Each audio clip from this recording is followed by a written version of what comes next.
Welcome to India post GDS info. यदि video पसंद आए तो लाइक शेयर एंड सब्सक्राइब जरूर करें। आज भाई हम बहुत ही महत्वपूर्ण टॉपिक पे चर्चा करेंगे। जीडीएस जॉब से रिलेटेड एक क्वेश्चन सभी के मन में आता है कि जीडीएस में जॉब करनी चाहिए या नहीं करनी चाहिए। जीडीएस कर्मचारी से जाने और पॉजिटिव और नेगेटिव पॉइंट सभी पे चर्चा करेंगे। तो आप लोग सभी लोग जानते हैं कि मैं भी जीडीएस में बीपीएम पोस्ट पे वो कार्यरत हूँ और आपको इतनी सटीक जानकारी दूंगा कि जीडीएस में जॉब करनी चाहिए या नहीं करनी चाहिए, उतनी कोई भी सटीक जानकारी आपको नहीं दे सकता है। और आप लोग जो है अपने भाई का चैनल सब्सक्राइब करें और सपोर्ट करें, क्योंकि इसी के माध्यम से कोई भी जानकारी आपको एकदम पूरा करेक्ट जानकारी इस चैनल के माध्यम से आपको प्राप्त हो जाएगी। तो सबसे पहला नंबर है कि जीडीएस में जॉब करनी चाहिए या नहीं करनी चाहिए, इसके रिगार्डिंग हम चर्चा कर लेते हैं। उसके बाद आपको बताएंगे कि कुछ स्टेट वाइज भी जो है टारगेट से रिलेटेड कुछ क्वेश्चंस रहते हैं, कुछ क्वेरी आ जाती है, उसके रिगार्डिंग्स भी आपको चर्चा कर लेंगे, जिससे कि आपको फॉर्म फिलअप करने में भी कोई तरह की परेशानी ना हो, या अपकमिंग वैकेंसी जो आ रही है उसके रिगार्डिंग भी। तो आप लोग जो है वीडियो को स्किप ना करें, इसे देखते रहें, मेरी वॉइस को सुनते रहें, जिससे कि आपको पूरी सटीक जानकारी मिल जाएगी। देखिए, जीडीएस में 3 तरह के पोस्ट होते हैं, पीपीएम, एबीपीएम और डाक सेवक। देखिए, जितने भी नए रिक्रूटमेंट होते हैं, अपकमिंग साइकिल 5 आ रही है, तो नए रिक्रूटमेंट जितने भी होते हैं वो सब लेवल 1 के होते हैं। तो लेवल 1 अगर बीपीएम होगा तो उसका लेवल 1 का बीपीएम का सैलरी होता है 12,000 प्लस डीए। अभी करेंट डीए 38% है, और प्लस एकोमोडेशन, मतलब अभी बीपीएम का सैलरी होता है 17,000 के करीब, 16,500 600 के करीब रहता है। और एबीपीएम का आप समझ लीजिए 10,000 प्लस 38% डीए, वही 14,000 के करीब रहता है एबीपीएम का सैलरी। तो दोनों में डिफरेंस रहता है करीब 3,250 से 3,000 का डिफरेंस रहता है बीपीएम एबीपीएम के सैलरी में। तो अब आपको हम बताते हैं कि ये जॉब करनी चाहिए या नहीं करनी चाहिए। देखिए, आप तो जानते हैं कि ये जो जॉब है वो 4 घंटा का पार्ट टाइम वर्क है। इसके अलावा भी आप बहुत कुछ कर सकते हैं।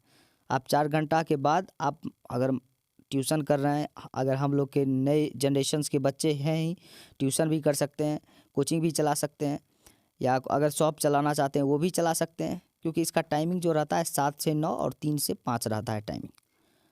समझ गए, इसका पॉजिटिव पॉइंट है। और आपको बता देते हैं कि कोई भी ऐसा जॉब नहीं है, अगर प्राइवेट आप जॉब करते हैं 4 घंटा में 17,000 रुपया दे दे आपको, कोई भी ऐसा जॉब नहीं है। और बेरोजगारी इस स्तर पे भाई चली गई है कि लोग इस स्टेट से दूसरे स्टेट में भी बच्चे जा रहे हैं, क्योंकि इसके इसके अंदर फ्यूचर है। हम आपको बताते हैं फ्यूचर कैसे है। अभी देखिए, जीडीएस टू एमटीएस जो है 3 साल में आप प्रमोशनल एग्ज़ाम दे सकते हैं। उसके बाद GDS to postman mail guard 5 साल में दे सकते हैं। तो ये इस फ्यूचर देख रहे हैं डिपार्टमेंट में। अगर आप आ गए, जगह बना लिए जीडीएस में, तो डिपार्टमेंटल एग्ज़ाम थोड़ा इजी होता है, जो एसएससी के द्वारा कंडक्ट किया जाता है उसके तुलना में। अब इसके पॉजिटिव पॉइंट को आप लोग सब समझ ही गए हैं कि क्यों करना चाहिए। और देखिए, जीडीएस टू एमटीएस का जो 3 साल का है उसका पीरियड भी कम होने जा रहा है। चर्चा करेगी यूनियन, ऑल इंडिया ग्रामीण डाक सेवक यूनियन, इस पे विचार करेगी, चर्चा करेगी। तो आप लोग समझ ही गए हैं कि जीडीएस में क्या फ़ायदा है कि 4 घंटा में कोई भी आपको 17,000 तो नहीं दे पाएगा। आज मैं भी ज्वाइन किया हूँ, अपने स्टेट से दूर हूँ, लेकिन ज्वाइन किए हैं क्यों? क्योंकि 3 साल में प्रमोशनल एग्ज़ाम में बैठ सकते हैं जीडीएस टू एमटीएस, और मुझे विश्वास है कि मैं उसे क्रैक कर दूंगा। उतना हार्ड नहीं होता है, जितना एसएससी में कंपटीशन रहता है उतना इसमें कंपटीशन नहीं है। तो आप लोग जो है, मेरा राय है कि आप लोग ज्वाइन करें, वो बीपीएम हो एबीपीएम हो। उसके बाद देखिए, अब इसके निगेटिव पॉइंट पे चर्चा करते हैं। निगेटिव पॉइंट पे है कि देखिए, जितने भी टारगेट होते हैं वो सब बीपीएम को इम्पोज्ड होते हैं।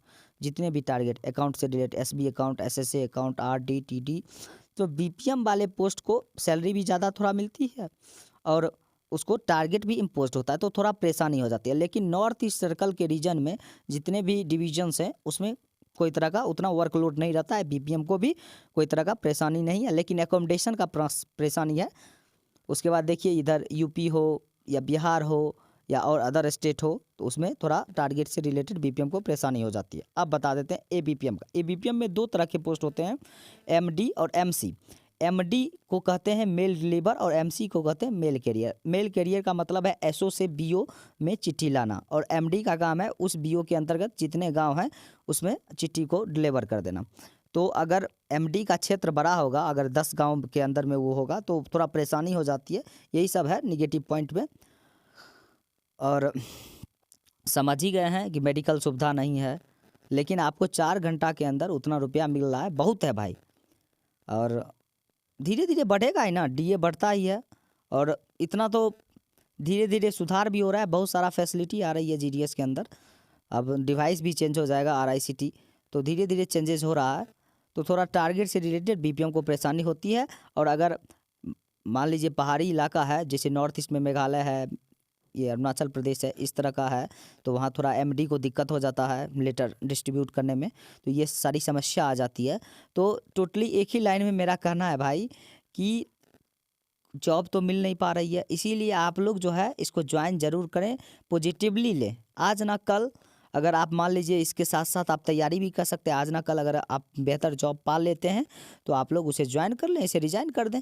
लेकिन अगर इसी में बने रहेंगे तो कोई दिक्कत भी नहीं है, उतना कम समय में रुपया मिल रहा है, कोई तरह का परेशानी नहीं है। थोड़ा बहुत टारगेट बीपीएम को इम्पोज होता ही है, और सभी सर्कल का अलग अलग अपना फंडा है, और ए बीपीएम का कोई दिक्कत ही नहीं है, एमसीएमडी का। तो आप लोग जो है ज़रूर ज्वाइन करें, पॉजिटिवली लें।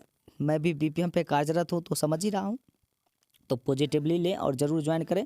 और हम अगले वीडियो में आपको बताएंगे, अभी बनाएंगे कि कुछ प्रीफरेंस आपको देंगे इस सर्कल में, साइकिल 5 में जो प्रीफरेंस देंगे कि एबीपीएम, बीपीएम और डाक सेवक में प्रीफरेंस जो है किसको आप दीजिएगा इस साइकिल 5 के वैकेंसी में। मेरे हिसाब से ही आप फॉर्म डालेंगे, उसी के लिए सब्सक्राइब जरूर कर दें। आपको पूरी स्टेट के बारे में जानकारी दे देंगे। अगर गलत स्टेट में आप फॉर्म डाल देते हैं तो आपको बहुत सारी प्रॉब्लम फेस करनी पड़ेगी। इसीलिए भाई लोग आप लोग चैनल को सब्सक्राइब जरूर कर लें, और जॉब जीडीएस जॉब कभी ना छोड़ें, फ्यूचर बहुत ज़्यादा है। यदि वीडियो पसंद आए तो लाइक, शेयर एंड सब्सक्राइब जरूर करें, क्योंकि मैं भी एक जीडीएस फैमिली से बिलोंग करता हूं और बीपीएम पोस्ट पे वर्क कर रहा हूं। Thank you.